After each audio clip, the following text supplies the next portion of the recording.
Bonjour à tous. La décision qui nous intéresse aujourd'hui est un arrêt de la Cour d'appel de Grenoble en date du 16 janvier 2016, rendu en matière de droit de la consommation. Dans cette espèce, un consommateur annule une commande passée auprès d'une société pour une prestation de service. La société assigne le consommateur en paiement d'une indemnité en application de la clause pénale prévue dans ses conditions générales de vente. Cette clause prévoyait le paiement au professionnel par le consommateur d'une somme égale à 25% du prix de la commande en cas d'annulation par le consommateur de la prestation de service commandée.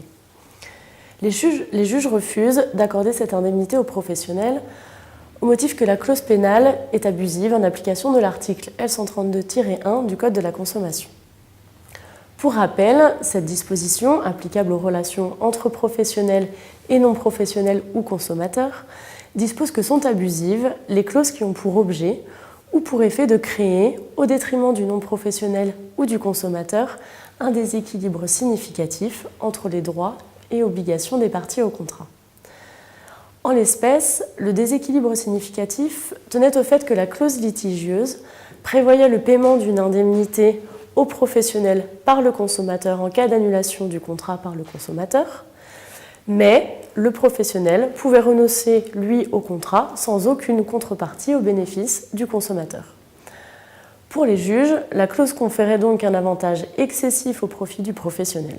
Elle est donc réputée non écrite et inopposable au consommateur qui ne doit donc payer aucune indemnité au professionnel.